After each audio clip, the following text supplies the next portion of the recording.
Hey guys, welcome back to the shop for another video. A few different things to go over today. One of those things being that wheel over there, if you didn't catch that in the intro.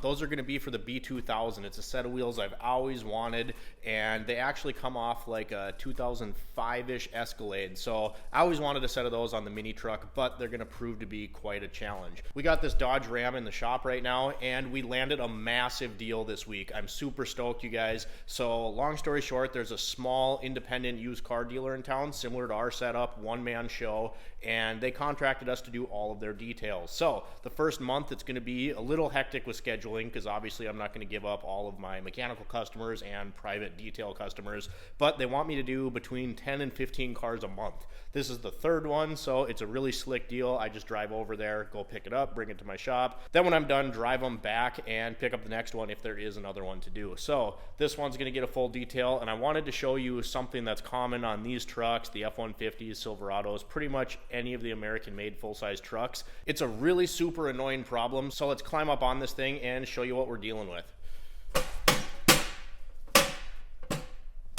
That's safe, right? All right, so you can see we have this third brake light out on this truck. We'll go inside the cab in a minute and show you what happens, but look at all the dirt and debris. Focus. There we go, looks like a chunk of dog hair, but all this stuff, it's because the seal on these dries out. You can see some cracks in there. You can see where moisture is getting up in here, kind of softened it up, and it leaks inside the truck. Let's go inside and show you what happens, because this is one of the things we gotta fix with this detail.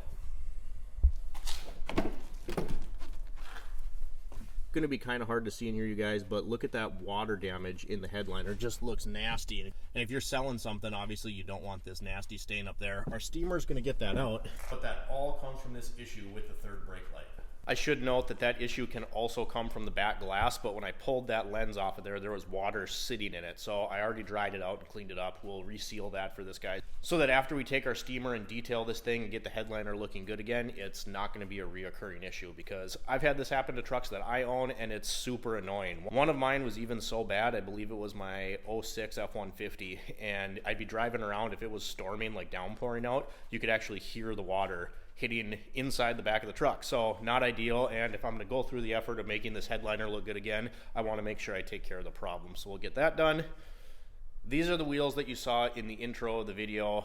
This one will flip you around, get you a better look at it. They don't look very good right now, and I love the chrome look, but typical GM or any modern car, the chrome plating on these things starts to peel and corrode and come off, and it creates a bunch of issues. So I really wish that I could have found the machine version of these that aren't chrome plated, but this is the set that popped up. I've wanted these for a really long time for the B2000. I put together and I'm working on an entire video specifically regarding how to redo your wheels, particularly if they're chrome plated like this. I'll flip you around, get you a better look at this. This was the worst one of the set, but in that video we're gonna go over things like paint, what kind of primer to use, all that good stuff.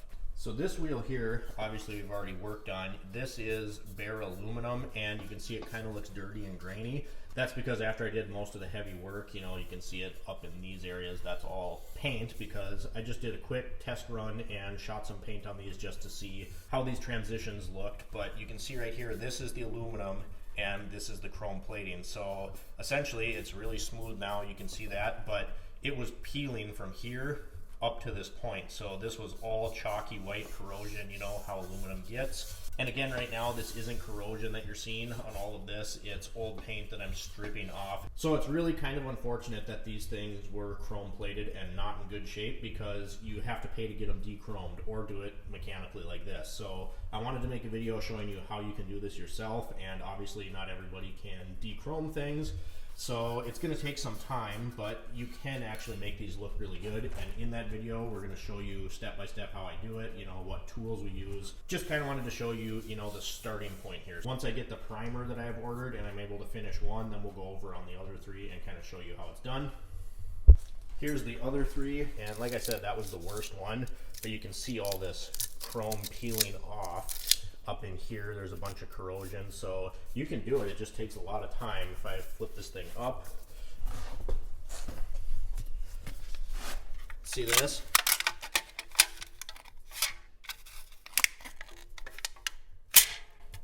This is essentially how the face of that other wheel looks. So this is nasty and obviously has to be addressed. And you can see the corrosion back behind there, and you don't want to trap that under your primer because it's going to come right back through it. So you have to make sure that you get all of the corrosion as best as you can. It's going to take a lot of time, but I'm excited to show you guys that video. So today, really, I've just been prepping to get this one done. The shop's going through a major overhaul as far as organization goes. I went ahead and made kind of a little commonplace spot here on the side of the lift with a magnet strip right on the side of the max jacks, just for all the stuff that I commonly use. I don't want to be running back to my toolbox, anything like that. So you can see that right there. It looks pretty good. Toyota filter cup, end up doing a lot of Toyotas. These are like 75 bucks if you go to buy one. Little crescent wrench, flathead.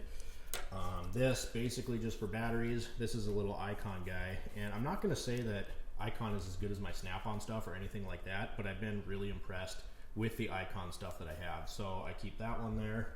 This one's from Mac, but minus that, this whole section is a Duralast brand. It's a 10mm socket kit from AutoZone. So you got, you know, different drives and short, couple magnetics, a swivel. It's hilarious to me that companies are selling a full set of 10 mils.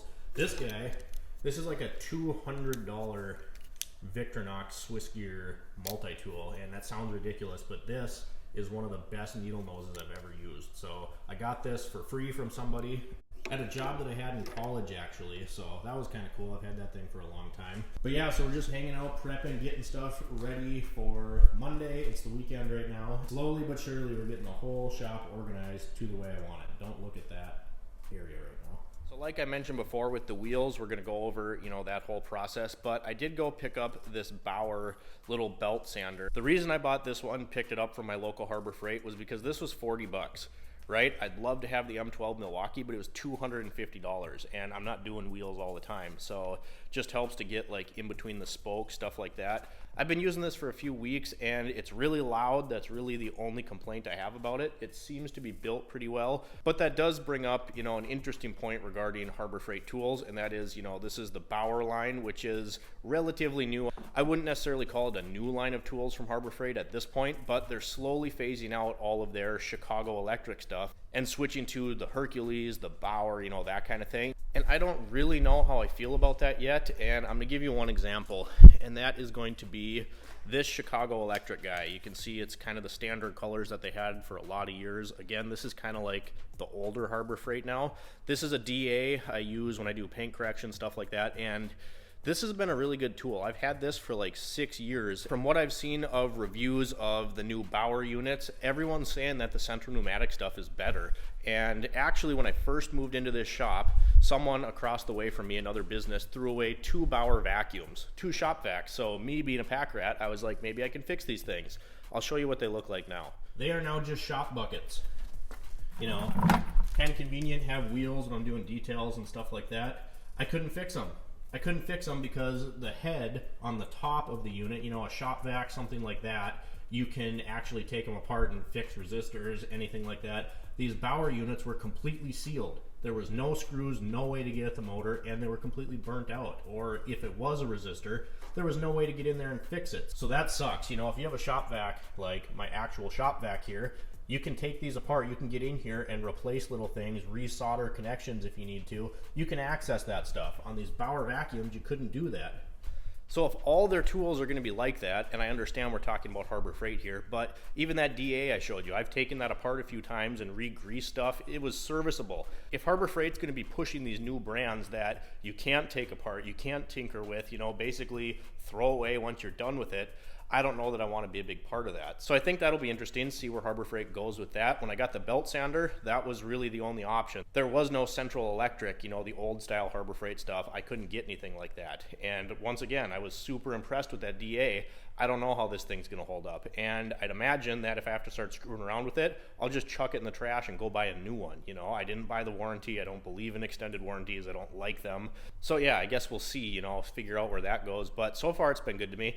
I just wanted to give you guys a little update on things going on in my world. Like I said, that wheel video is going to be coming very soon. Another video that's going to be coming soon is going to be a review of a Tesla Model Y. Me and Lucian filmed that together, and he had a problem with his memory card. So as soon as he gets me the fancy shots, I'll make sure to get that done and out to you guys. It was a super awesome experience. I really like the car, and it's not like anything I've driven before. So thank you guys for tuning in and watching this video. If you like the video, have any comments, questions, or concerns, drop me a comment down below. Smash that like button for me. And if you haven't already, please subscribe to the channel. It really helps me out. Thanks for watching, guys. We'll see you next time.